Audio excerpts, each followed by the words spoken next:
Welcome to Pursuing Quality Long-Term Care, an educational podcast for individuals needing long-term care and their families.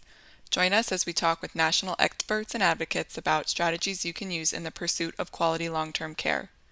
In this episode, we are talking with Dr. Celine Gounder, who discusses the importance of nursing home residents and staff being up to date with their COVID-19 vaccinations. Dr. Gounder addresses questions about the efficiency of boosters and also how frequently nursing home residents and staff should be receiving them. Hi, everyone, and welcome to this podcast on the importance of COVID vaccinations and boosters and flu vaccinations. My name is Sam Brooks. I'm the Director of Public Policy at the National Consumer Voice for Quality Long-Term Care. Hopefully you've seen our other podcasts and are joining this one. The Consumer Voice is the leading voice for leading advocacy voice for our nursing home residents and residents of assisted living facilities across the country. We're really excited today and very honored today to have Dr. Celine Gounder here with us. Dr. Gounder has agreed to take some time and talk with us today about the current state of where COVID is and the flu, and also the importance of boosters. And Dr. Gounder is an infectious disease specialist and epidemiologist. She's a senior fellow at Kaiser Family Foundation, clinical associate professor of medicine at NYU in Bellevue, and a CBS News contributor. She also served on the Biden-Harris Transition COVID Advisory Board. And I'll tell you this, her bio is much longer and very, very impressive. So if you go to CelineGounder.com, you can read the whole thing. So thanks for joining us today, Doctor. Really appreciate it. It's great to be here, Sam. So let's jump right in. I have 3 kids, and we've all been sick with various diseases, including the flu and COVID. Can you give us an idea of just what the current state of COVID-19 is in the country and flu? We're just hearing a lot about kind of a triumvirate of different viruses and diseases that are really hitting people hard right now. We've seen, in essence, 3 different waves here. So RSV started really in August, hitting kids especially hard. And I think part of that is a result of kids not having been exposed over the last 3 years of the pandemic. So you have 3 years of kids who were born during that period who had no exposure. And unfortunately, we do not yet have a vaccine for RSV. Then you have a wave of influenza that started about a month and a half, 2 months ago, which has been spreading across the country. Vaccination rates for the flu have not been great during the pandemic, and even in an ideal year are only about 50%. And then finally, we have seen COVID infections start to increase in the last couple of weeks, particularly after Thanksgiving. And we anticipate there will be a lot more transmission between Christmas and New Year's. Unfortunately, when people are gathering with family and friends, they're often doing so without masks, completely understandable. But that also means that you have people traveling from all over the country, getting together in what would be risky situations for transmission. And so we are going to see an increase over the coming weeks in COVID infections, hospitalizations, and deaths. Can you talk a little bit about COVID-19 and who continues to be most at risk from it at this time?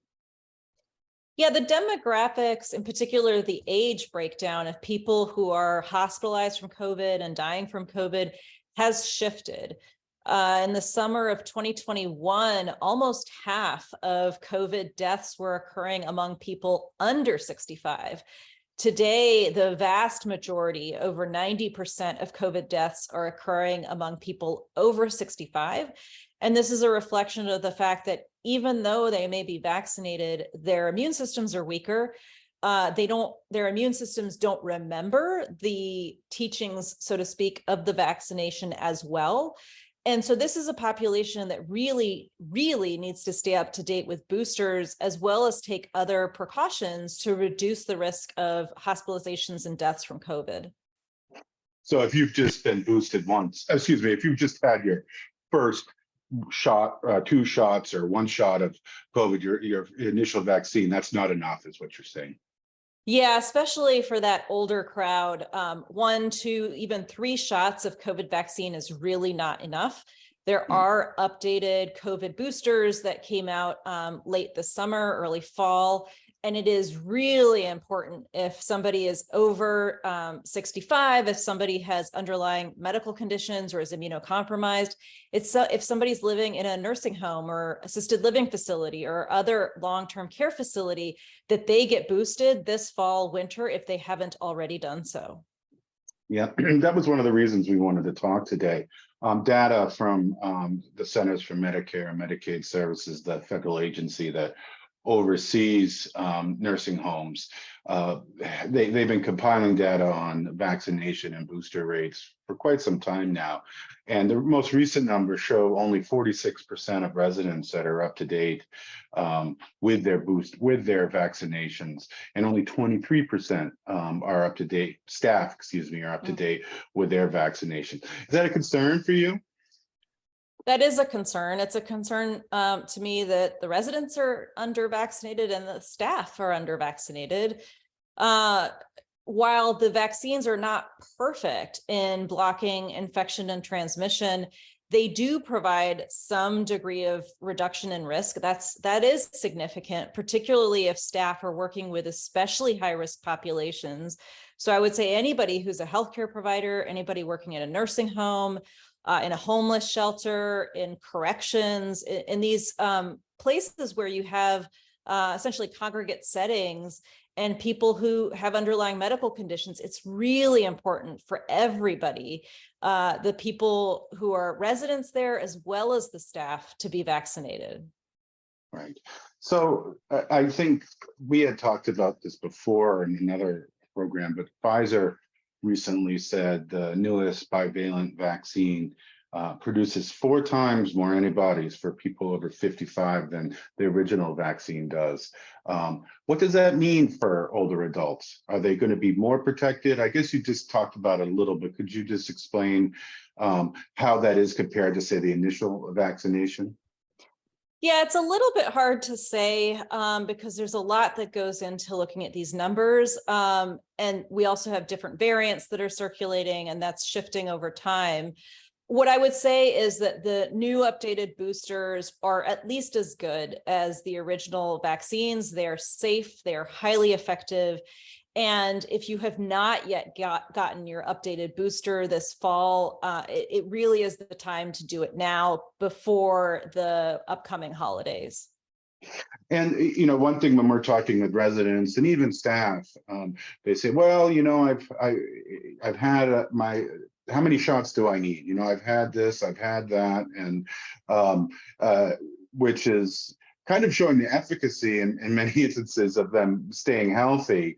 But I think there's some confusion out there, particularly among residents, is how frequent should they be getting their vaccination. So if they've had, you know, their first shot, how often should they get a booster, or should they get the new boosters? Is there some guidelines you can give around timing for residents getting booster shots? Well, what I would say, if you live in a nursing home or long-term care facility, you should be getting a booster every time a new one comes out, at the very least, because this is a particularly high-risk population.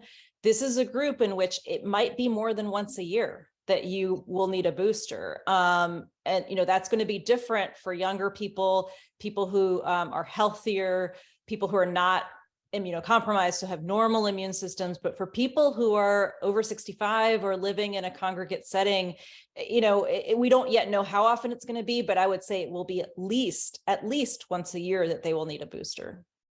And wouldn't you say that's maybe not as frequent, but it's also important for staff to have those boosters, because they're really going among residents all day and actually leaving facilities and are more exposed to more people outside of facilities? You know, I am a doctor. I see patients at the hospital, Bellevue Hospital here in New York, and it is a privilege to be a healthcare provider. We are not forced to be healthcare providers or personal care attendants or, you know, any of the other kinds of professional staff who care for people. And there is a professional duty not to do harm, to do everything you can to protect the people that you are serving. And as part of that, you should be getting vaccinated to prevent transmission of infections to the people you're caring for. And while, as I said, these vaccines are not perfect in preventing infection and transmission, they do reduce the risk. And so you need to layer that with other precautions like wearing masks and maybe testing, but vaccination is really a core piece of protecting the people you're caring for. Thanks. I was just going to ask, it may not prevent, but as you say, it does certainly help mitigate some of the symptoms should you get it. Some people, and I've heard this directly, have said, well, I've got COVID. Should I still get vaccinated? Or asking, if they've had COVID in the past, should they still get a booster or should they still get vaccinated? Why does having it serve as a sort of natural booster, I guess? Well, yes, having COVID does serve as a natural booster, but it's not as good as getting a vaccination booster. And so just because you've had COVID does not mean you don't need to get vaccinated. It does not mean you don't need to get boosted, especially if you're working as a healthcare provider or as a nurse or in other professions when you're caring for people. It is really important if you're one of those kinds of staff that you remain up to date with your boosters for your own protection, by the way, as well as for the protection of the people that you're caring for. And you'd say that, again, this is probably applies to families as well. I mean, who are coming in to visit with nursing home residents, I imagine, correct? Yeah, that's right. So if you're a family member, who has a relative who's in one of these kinds of facilities or who's immunocompromised, if you're trying to do what's right by your relative, if you're trying to keep them safe and healthy, it's really incumbent upon you to stay up with your vaccinations. And again, you may also be layering other protections like mask wearing or testing to make sure you're testing negative before you make a visit. Because I don't think anybody wants to be responsible for the hospitalization or death of a loved one. And we've in the press, particularly, we hear a lot about long COVID, and so even if you get COVID and are fortunate enough to survive, this sounds like for some people that there are long-lasting effects. Is it too early to know what these effects are? Are we getting some idea of what it can mean to have long-term COVID? Long COVID probably describes a whole number of different syndromes that are going to be different in different people. It's everything from fatigue, brain fog, where you're not able to think properly, heart failure, kidney disease, increased risk of blood clotting, difficulty with your breathing. So there's a whole number of different ways in which this can manifest, some of which we may not even be aware of yet. And that's very helpful. You talked earlier about other precautions. For a long time, masks were required in nursing homes for both staff and for residents. And Consumer Voice has opposed this, but the CDC has somewhat relaxed that guidance, even allowing staff not to wear masks where community transmission levels are low. And I'm not asking you to comment on that, but can you talk about some continued, best practices and just to be sure, even if you have your booster and you're all up to date with your vaccinations, what's the best way for nursing home residents to really stay safe and protected from COVID? I think this is one of those things where it's common sense. We don't mandate that people use toilet paper after they go to the bathroom, but they do because that's the right hygienic thing to do. We don't mandate that people wear a raincoat or bring an umbrella when it's pouring rain, but it's the smart thing to do. Do we need to mandate that people wear masks because it's the right thing to do? I should hope not. I think a lot of people believe in the idea of personal responsibility, but that means you need to be responsible. And the right thing to do right now is, if there's high levels of COVID transmission in your community, is to wear a mask to protect other people, especially the most vulnerable, from being infected and ending up in the hospital or dead. Yeah, I think that's what's important here. And thanks for pointing that out again, is that these are the folks that are most vulnerable, and they're in a congregate setting. And these are small burdens on us to ensure their safety. One thing I had meant to ask, it's also flu season. People are getting flu shots. Can folks get the flu shot and boosters at the same time? Yes, absolutely. It is perfectly safe to get your flu shot with your COVID shot. You might get a little bit more in the way of fever or achiness afterwards, but it's also perfectly safe to take medications like Tylenol, like ibuprofen. Your shots will work just as well, even if you take those around the time of your vaccination. There are certain other medical conditions where you may not want to take those medications, but as long as you're somebody who can safely take ibuprofen and Tylenol, feel free to take a dose around the time that you get your shot, or maybe an hour before and for the couple days afterwards. That will reduce those side effects, and it's safe to do so. And I know you mentioned that I had heard something about RSV and treatment for older Americans. I know there isn't a vaccine. Is there a treatment for RSV for older Americans? I think a lot of people, well, I guess I should say, I think a lot of people see RSV as a children's disease, right? My children have had it. But it's something that older Americans and adults like us need to be concerned about too, correct? Yeah, we see it what I would call a U-shaped curve. So the U being high risk for the youngest, then you have a drop in the risk for people in their teens, all the way up to maybe the 50s. And then starting in the 50s, you start to see an increase in risk again. So it's a U risk. And you see this with a lot of respiratory viruses, including RSV, the flu. COVID is evolving into a similar curve. And so, yes, absolutely. All three infections are very high risk, especially for the very youngest. So for infants in particular, for kids under 5 in particular, and then for the oldest and people with chronic medical conditions, with immunosuppression for whatever reason. Thank you. And I just wanted to make clear to our audience that as residents of nursing homes, these boosters must be made available to you by the facility, both boosters and flu shots. And if they're not being made available to you, you should ask for them. And if that does not work, you can always contact your local long-term care ombudsman, or even file a complaint with the state survey agency. But we're not hearing a lot of issues about access to these boosters. So please stay up to date with them. Dr. Gounder, I just wanted to say thank you.